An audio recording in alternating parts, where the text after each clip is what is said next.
আওয়ামী লীগ কর্মীদের প্রশিক্ষণ দেওয়ার অভিযোগে মেজর সাদেকুল হক সাদেক নামে এক সেনা কর্মকর্তাকে আটক করে জিজ্ঞাসাবাদ করা হচ্ছে।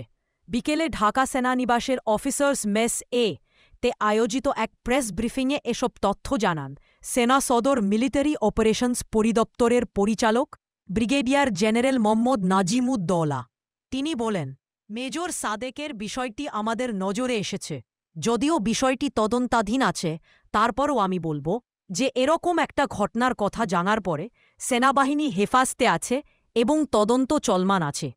তদন্তে তার দোষ প্রমাণ হলে নিঃসন্দেহে সেনাবাহিনীর প্রচলিত নিয়মে তার বিরুদ্ধে ব্যবস্থা গ্রহণ করা হবে। যেহেতু বিষয়টি তদন্তাধীন আছে, এর বেশি এ মুহূর্তে বলা আমার মনে হয় সমীচীন হবে না। মেজর সাদেক কক্সবাজারের রামু সেনানিবাসে ৩৬ ইস্ট বেঙ্গল রেজিমেন্টে কর্মরত ছিলেন। গত ৫ মাস ধরে তিনি তার কর্মস্থলে অনুপস্থিত ছিলেন বলে অভিযোগ করা হয়। তার স্ত্রী পুলিশের এএসপি সুমাইয়া জাফরিন, তিনিও কয়েক মাস ধরে কর্মস্থলে অনুপস্থিত বলে অভিযোগ ওঠে। গত ৮ জুলাই বসুন্ধরা আবাসিক এলাকার একটি কনভেনশন সেন্টার ভাড়া নিয়ে আওয়ামী লীগের ৪০০ কর্মীকে প্রশিক্ষণ দেন নাথিং।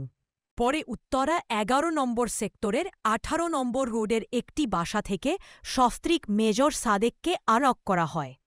বিস্তারিত ভিডিও একান্তর নিউজ সংবাদ প্রতিবেদক। একটা ঘটনা হয়েছে রিপোর্ট এবং রিপোর্টে কেন্দ্র করে সামাজিক যোগাযোগ মাধ্যমে যে মেজর সাদেক নামে একজন লোক, সে আওয়ামী লীগের লোকজনকে ট্রেনিং দিচ্ছে, এরকম একটা অভিযোগ আছে। এই বিষয়ে আসলে সেনাবাহিনীর অবস্থান কি? মেজর সাদিককে নিয়ে আপনারা প্রশ্ন করেছেন, আমাদের নজরে এসছে।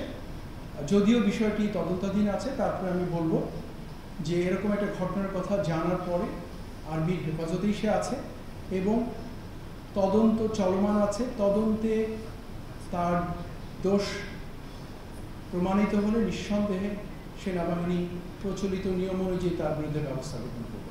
যেহেতু বিষয়টি তদন্তাধীন আছে, এর বেশি এই মুহূর্তে বলা আমার মনে হয় সমীচীন হবে না।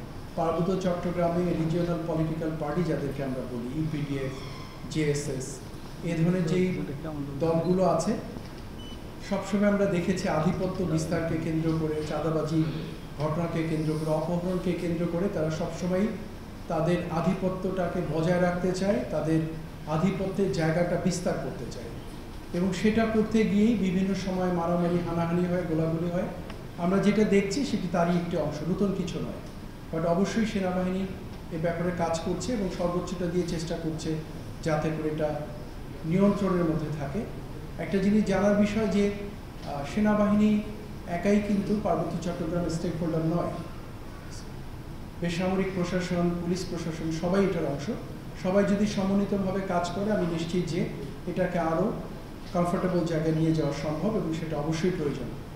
দ্বিতীয় হচ্ছে কেএনএফ এর ব্যাপারে আপনারা বলেছেন যে কেএনএফ অস্ত্র আরাকান আর্মির কাছ থেকে নিচ্ছে, কেএনএফ অস্ত্র পাচ্ছে এবং তারা আধিপত্য বিস্তার করছে। সেনাবাহিনীর ক্যাম্প যেগুলো উইথড্র হয়েছে সেটার কারণে আমাদের কোনো আভিযানিক কোনো কমতি হচ্ছে কিনা বা আমরা আমাদের আধিপত্যটা তাদের হাতে যাচ্ছে কিনা। আমি সংক্ষেপে বলতে চাই যে আরাকান আর্মি এখন এমন একটা অবস্থায় আছে, তাদের সঙ্গে কেএনএফ এর যোগসূত্র সৃষ্টি হওয়া অস্বাভাবিক কিছু নয়। তারা মোটামুটি একই গোত্রীয় মানুষ এবং একই ধরনের মানসিকতা নিয়েই তারা কাজ করছে। তো সেক্ষেত্রে কেএনএফ আরাকান আর্মির কাছ থেকে যদি কোনো অস্ত্র পেয়েও যায়, এটাতে আমি অবাক হব না। বাট আশার বিষয় এটা হলো যে কেএনএফ কোনো অবস্থাতেই আধিপত্য বিস্তার করতে পারছে না। আমরা যদি যখন কেএনএফ এর উত্থান হলো, আমরা যদি খুঁজে দেখি সেই সময় কেএনএফ এর কর্মকাণ্ড, কেএনএফ এর সঙ্গে সেনাবাহিনীর সংঘর্ষের ঘটনা যদি আমরা বিশ্লেষণ করি, আমরা নিঃসন্দেহে দেখব যে কেএনএফ, আমি বলবো না নিঃশেষ হয়েছে, বাট কেএনএফ এর পূর্বের অবস্থা থেকে অনেকাংশে, বহুলাংশে তাদের আধিপত্য, কর্মক্ষমতা কমেছে এবং আগের দিনগুলোর স্ট্যাটিস্টিক যদি আমরা নিই, দেখব যে কেএনএফ এর সাথে সংঘর্ষে সেনাবাহিনীর প্রায় ৮ জন সদস্য নিহত হয়েছে এবং অসংখ্য আহত হয়েছে। কিন্তু আমরা কি গত কয়েক মাসে এরকম কোনো ঘটনা দেখিনি।